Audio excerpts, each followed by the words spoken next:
Haleluya, shalom. Terpujilah nama Tuhan. Oh haleluya, Tuhan Yesus Engkau baik. Masih kasih kesempatan kepada kami untuk diajar oleh kebenaran firman Tuhan. Saudara-saudara, mari kita tidak bosan-bosannya untuk menerima ajaran daripada firman Tuhan, karena itu kebenaran yang sejati. Dan sebelum kita diajar oleh firman Tuhan, kita berdoa bersama-sama. Kita tunduk kepala. Tuhan Yesus Kristus kembali, Tuhan, kami mengucap syukur kepadamu. Umur masih Engkau lekatkan di dalam diri kami. Kesehatan juga masih Engkau lekatkan di dalam diri kami. Sehingga kami boleh ada sebagaimana kami ada seperti saat hari ini. Dan hari ini kembali kami siapkan waktu, luangkan waktu untuk kami diajar oleh firman Tuhan. Karena bagaimanapun kebenaran firman Tuhan itu yang memoles kehidupan kami menjadi putih bersih seperti salju. Dan kemudian selanjutnya kami layak untuk menghadap Engkau. Sehingga kami menjadi satu DNA dengan Engkau. Dalam nama Tuhan Yesus Kristus berfirmanlah, karena kami siap untuk mendengarkan. Haleluya. Amin. Puji Tuhan. Saudara masih dalam iman saudara? Amin. Saudara masih setia di dalam pengikutan saudara akan Tuhan Yesus Kristus? Amin. Tetapi saudara, tidak apa-apa. Hari ini kita dinasihatin lagi oleh pengajaran firman Tuhan. Ya, siapa tahu ada liku-liku dari perjalanan pengikutan kita kepada Tuhan selama ini. Apalagi kan Tuhan Yesus mau datang kembali kali yang kedua. Jangan sampai hanya karena nila setitik rusak susu sebelangnya. Jangan sampai hanya kesalahan sedikit maka kita gagal menuju Yerusalem baru. Kesalahan sedikit tapi itu krusial. Itu yang bahaya. Sedikit tapi mematikan, itu yang bahaya. Dari hal pengikutan kita kepada Tuhan Yesus Kristus. Karena yang paling mudah kita lihat adalah ketika kita dengan ringannya mengatakan, aku mengasihi Engkau Yesus. Aku masih setia mengikut Yesus. Itu paling mudah untuk kita perlihatkan. Kita masih bisa memperlihatkan kepada orang lain. Aku masih di dalam pelayananku kepada Tuhan Yesus Kristus. Tetapi Tuhan ingin kita menyempurnakan kehidupan kita. Siapa tahu ada lubang-lubang yang kelewat untuk kita tutup. Tapi lubang-lubang itu pada akhirnya membuat angin masuk angin. Angin pengajaran yang lain masuk, bahaya. Itu yang mematikan. Ya. Kita baca renungan firman Tuhan kali ini dari Yakobus 4 ayat yang ke-8. Ya. Yakobus 4 ayat yang ke-8. Renungan tengah minggu di pertengahan Juli 2020. Dikatakan demikian. Mendekatlah kepada Allah dan Ia akan mendekat kepadamu. Tahirkanlah tanganmu, hai kamu orang-orang berdosa, dan sucikanlah hatimu, hai kamu yang mendua hati. Ya, renungan firman Tuhan kali ini diberi judul kesungguhan dan bukan formalitas. Melalui nats ini Tuhan ingin mengingatkan kita bahwa dalam hal mengikut Yesus kita boleh sinkronkan mulut kita dengan sikap hati kita.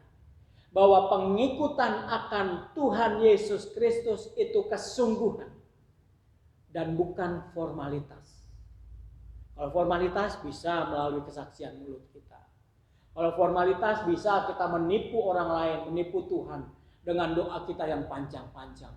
Kalau hanya formalitas bisa kita membohongi orang hanya dengan pakaian kita yang indah-indah, yang rapi-rapi, tetapi hati kita dibiarkan carut-marut. Ya. Mengikut Tuhan itu kesungguhan, bukan formalitas. Bukan tipu-tipu. Tuhan gak bisa ditipu. Tuhan tidak bisa dibodohi. Tuhan tidak bisa dibohongi. Mengikut Tuhan itu kesungguhan, saudara. Bukan formalitas. Kehadiran kita itu baru formalitas. Tetapi apakah kehadiran kita di tempat ibadah, di situ hati kita juga hadir? Itu lain persoalan, saudara. Ya. Sehingga Yoel katakan, koyakanlah hatimu dan bukan jubahmu. Ketika engkau menghadap Tuhan, itu harus sungguh-sungguh. Bukan jubah kita koyakan seolah-olah kita bertobat, bukan. Tetapi hati kita tidak kita koyakan. Hati itu ada di dalam, bicara soal batin ya. Itu yang Tuhan mau lihat. Ketika hati kita koyakan, itu berarti bicara soal kesungguhan hati kita. Artinya apa? Menjelang Tuhan Yesus datang yang kedua kali untuk menjemput orang yang sungguh-sungguh, bukan orang-orang yang pelayanannya formalitas, bukan orang-orang yang pengikut sertaannya kepada Tuhan Yesus hanya formalitas, hanya untuk dilihat orang. Yesus datang kembali yang kedua kalinya hanya untuk menjemput orang-orang yang sungguh hati dan bukan formalitas mengikut Tuhan. Oh, itu penting sekali yang harus kita sadari, kita ketahui saudara sekarang, mumpung belum terlambat. Dikatakan di dalam kitab Yakobus tadi yang kita baca dalam ayat yang ke-8. Mendekatlah kepada Allah dan Ia akan mendekat kepadamu. Tahirkanlah tanganmu. Tahirkanlah tanganmu. Ya, kita belajar untuk menjadi pengikut Tuhan yang sungguh-sungguh. Pertama, tahirkanlah tanganmu. Berbicara tentang perbuatan yang memuliakan Tuhan. Pribadi yang mau berjuang untuk memelihara hidupnya menjadi pribadi yang sungguh-sungguh adalah pribadi yang mau mengendalikan perbuatannya. Perbuatan yang ditampilkannya hanyalah untuk memuliakan Tuhan. Oleh sebab itu Yakobus katakan, tahirkanlah tanganmu. Tangan, berbuat. Ya. Kita harus berjuang keras dengan tangan kita. Kita harus mengendalikan perbuatan kita. Mengendalikan perbuatan kita supaya tidak mengarah kepada perbuatan yang tidak benar, melanggar firman Tuhan. Kita harus mengendalikan diri kita supaya perbuatan kita tidak terjerumus kepada kubangan kesenonohan. Kita harus mengendalikan perbuatan kita untuk menjauhkan diri dari keinginan-keinginan daging. Keinginan-keinginan daging itu Petrus katakan berjuang melawan jiwa. Ini yang merongrong kita. Keinginan daging. Oleh sebab itu kita harus berjuang keras, berusaha keras menjauhkan diri dari keinginan-keinginan daging, hawa nafsu.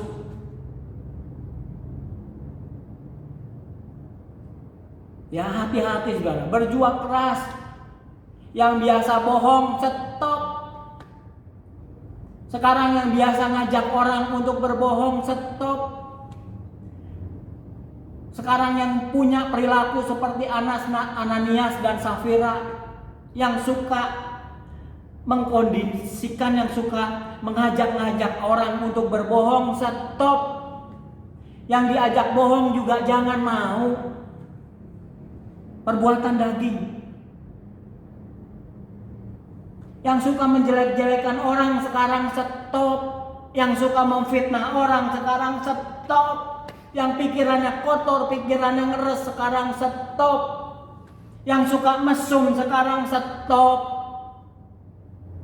Yang suka ngambil suami orang, yang suka ngambil istri orang sekarang stop. Anak-anak muda remaja yang sekarang yang ngisi kehidupannya bebas sekarang stop. Menjauhkan diri dari keinginan-keinginan daging.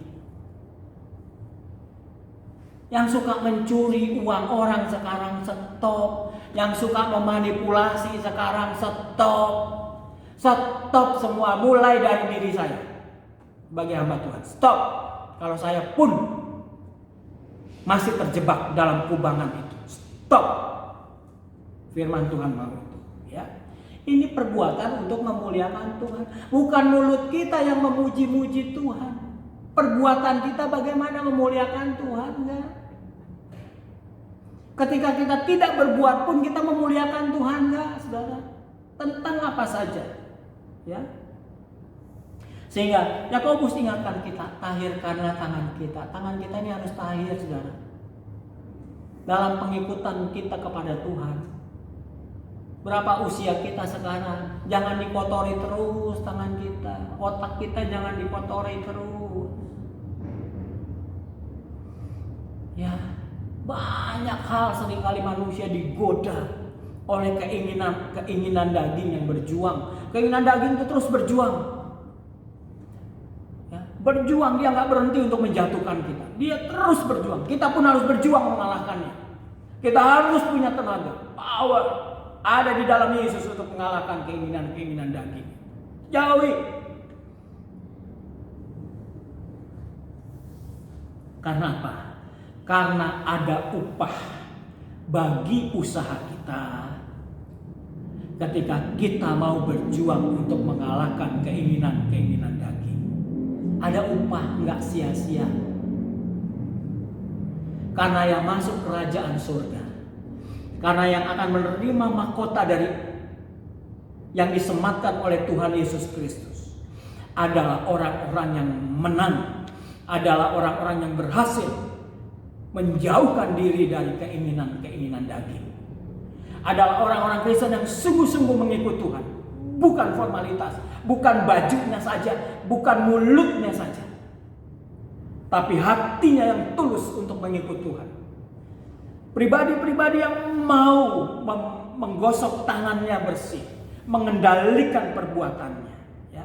Tuhan katakan ada upah, enggak sia-sia. Ada upah. Tetap bertahan, ya. Puji Tuhan.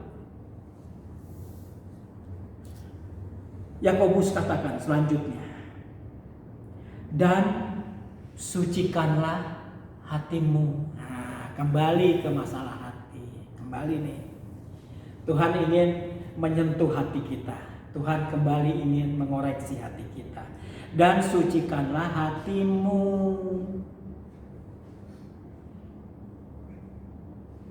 Mengikut Kristus sungguh-sungguh adalah ketika kita memiliki niat hati untuk memuliakan Tuhan. Yakobus katakan, sucikanlah hatimu. Karena Tuhan melihat dan sangat-sangat memperhatikan hati yang bening. Kita baca ayatnya lagi ya, dari Mazmur, maaf saudara ya, dari Mazmur 51. Kita baca ayat yang ke-8. Ini doa Daud. Bersihkanlah aku daripada dosaku dengan hisop, maka aku menjadi tahir. Basuhlah aku, maka aku menjadi lebih putih dari salju. Ya, ini kerinduan Daud. Ayat 8 yang dikatakan, ini lebih dalam lagi saudara. Sesungguhnya Engkau Tuhan berkenan akan kebenaran dalam batin. Tuhan berkenan akan kebenaran dalam batin. Tuhan tidak berkenan akan kebenaran dari luar, kebenaran yang formalitas, bajunya aja, kata-katanya aja yang mungkin sok rohani. Beda ya, sok rohani dan rohani beda. Rohani oke, tapi sok rohani itu formalitas. Raja Daud katakan, sesungguhnya Engkau berkenan akan kebenaran dalam batin, bukan kebenaran luar. Kesaksian-kesaksian yang muluk-muluk, tapi di belakang beda lagi. Nasihat-nasihat yang sok rohani, kelihatan rohani, tapi di belakang lain lagi. Tuhan tidak berkenan itu. Dan dengan diam-diam engkau Tuhan memberitahukan hikmat kepadaku. Jadi saudara-saudara, dari kata-kata Daud ini Tuhan ingin menegur kita. Hati-hati loh saudara. Bagaimana dengan hatimu itu engkau harus jaga. Bersih, bening. Karena Tuhan sangat melihat dan memperhatikan hati. Itu yang Tuhan lihat. Jadi ketika kita ibadah, jangan tubuhmu saja yang engkau bawa, tetapi juga hatimu. Ketika kita memuji Tuhan, bukan mulut saja kita yang memuji Tuhan, hati kita juga harus memuji Tuhan. Ketika engkau melakukan apa saja, bukan hanya perbuatanmu saja yang bisa menyenangkan orang, dilihat orang baik, tetapi hatimu juga harus lurus. Hatimu juga harus bersih. Oh, puji Tuhan, saudara. Kesungguhan mengikut Kristus adalah hati yang memuliakan Tuhan. Sehingga Yakobus katakan, sucikanlah hatimu. Saudara, Allah pakai kacamata loh saudara. Yang pakai kacamata itu bukan saudara aja. Wow. Yang pakai kacamata apa ya sekarang yang canggih mereknya? Bukan saudara aja, Allah juga pakai kacamata. Kacamata Allah lebih canggih saudara. Kacamata Allah itu tembus pandang.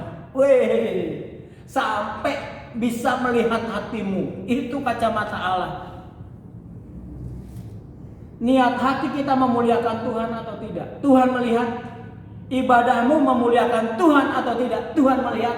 Pelayananmu memuliakan Tuhan atau tidak? Tuhan melihat. Mulutmu memuliakan Tuhan atau tidak? Tuhan melihat hati. Karena kacamata Allah itu transparan banget. Karena kacamata Allah itu tembus pandang. Kita baca ayatnya. Matius 23. Ini cakep banget nih ayatnya saudara ya. Yang cakep bukan nomor plat mobil aja. Ini nomor cantik nih. Dari Matius 23 ayat 25 sampai 26. Cakep banget nih ayat ya. Celakalah kamu, hai ahli-ahli Taurat dan orang-orang Farisi. Oh, ahli-ahli Taurat disebut celaka sama Tuhan. Padahal ahli-ahli Taurat itu kalau doa panjang-panjang loh saudara. Ahli-ahli Taurat itu Alkitabnya ngelotok loh saudara.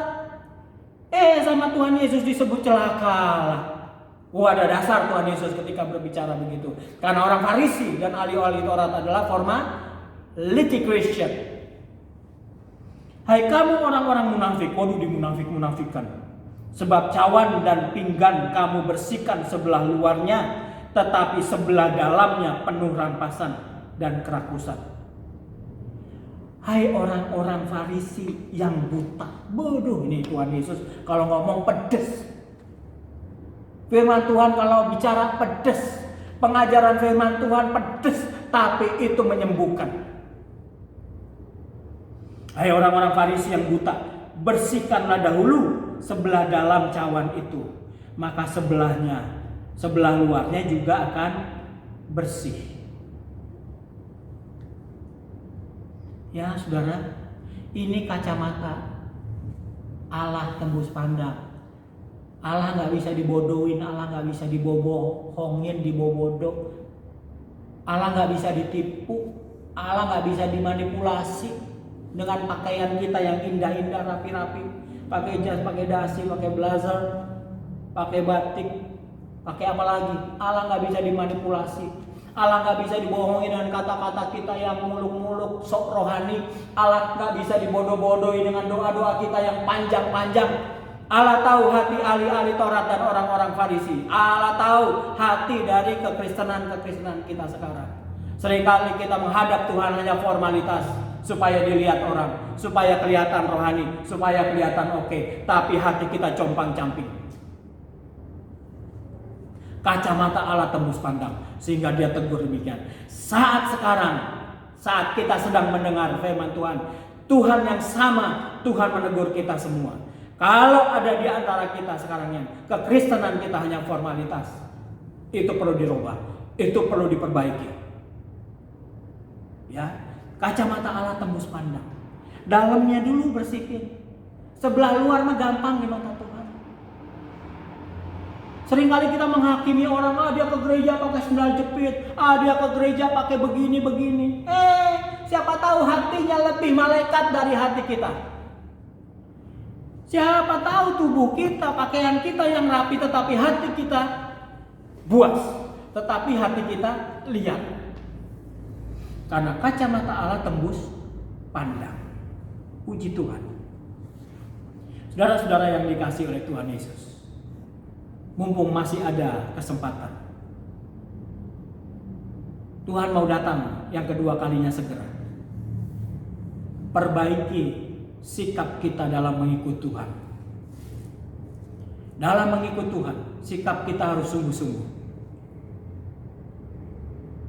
Bukan formalitas. Kita perlu jujur dengan diri sendiri. Mungkin selama ini pengikutan saya hanya formalitas. Saya melayani hanya karena tugas, ada schedule, ada jadwal. Padahal saya nggak mau tuh, saya mau paksa aja. Hati-hati, itu formalitas. Saya ibadah, saya ke gereja karena saya anak pendeta, karena saya pelayan, padahal mah malas sebenarnya. Itu formalitas, hati-hati. Saya ke gereja hanya untuk dilihat orang, saya melayani hanya untuk dilihat orang. Saya mempersembahkan korban hanya untuk nama saya dilihat orang. Hati-hati, itu formalitas. Ya. Ini koreksi kita menjelang Tuhan datang yang kedua kalinya. Yang Tuhan butuhkan adalah kesungguhan, bukan formalitas. Kesungguhan itu adalah jaminan untuk menerima kemenangan. Ayat penutup kita baca dari Mazmur 24 ayat 4 sampai 5. Mazmur 24 ayat 4 sampai 5. Orang yang bersih tangannya dan murni hatinya, yang tidak menyerahkan dirinya kepada penipuan dan yang tidak bersumpah palsu, dialah yang akan menerima berkat dari Tuhan dan keadilan dari Allah yang menyelamatkan dia. Ini dia, ya, ini harga mati. Hanya orang yang satu DNA dengan Allah kita, hanya orang yang satu DNA dengan Kristus mempelai pria, yang satu DNA, dia yang layak menjadi mempelai perempuan Tuhan. Dia yang layak jadi kekasihnya Tuhan. Satu DNA. Orang yang bersih tangannya, murni hatinya, tidak menyerahkan dirinya kepada penipuan, yang tidak bersumpah palsu. Hati-hati saudara. Jangan hanya karena nila setitik rusak susu sebelanga. Jangan hanya karena prestis, gengsi kita menutupi dosa yang kita perbuat dan kita tidak bereskan dengan Tuhan. Kita menari-nari di atas kebohongan kita. Hati-hati. Seberapapun usia kita, lanjut usia kita bangga dengan lanjut usia kita, tapi kita berdiri di atas kebohongan. Hati-hati. Tuhan lihat hati kita. Tuhan bukan lihat usia kita. Tuhan bukan lihat kemalang melintangan kita. Tuhan tidak lihat kesemarakan kita, tapi Dia lihat hati kita. Amin. Itu yang layak di mata Tuhan. Itu yang ibadahnya Tuhan lihat sungguh-sungguh di mata Dia. Amin. Kesungguhan dan bukan formalitas. Kita mulai dalam ibadah new normal kita. Moral kita yang harus diperbarui. New moral untuk menyambut new normal. Yang penting moral dulu diperbaiki. Kita berdoa. Tuhan Yesus Kristus, terima kasih. Terima kasih Tuhan. Terima kasih Tuhan. Engkau melihat sampai sedalam-dalamnya kehidupan kami. Di sini kami bisa melihat Engkau cinta mati dengan kami Tuhan. Terima kasih.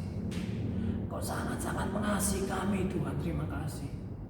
Kau sangat-sangat rindu kami bisa menyatu dengan Engkau. Terima kasih.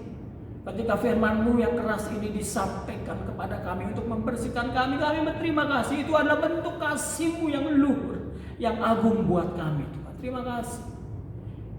Berkat-Mu buat anak-anak-Mu yang mendengarkan firman Tuhan, yang mau sungguh-sungguh memperbaiki kehidupannya, menjadi pribadi yang sungguh-sungguh mengikut Engkau, bukan formalitas. Roh Kudus, Engkau bekerja di dalam anak-anak-Mu sampai Tuhan Yesus datang yang kedua kalinya. Dalam nama Tuhan Yesus,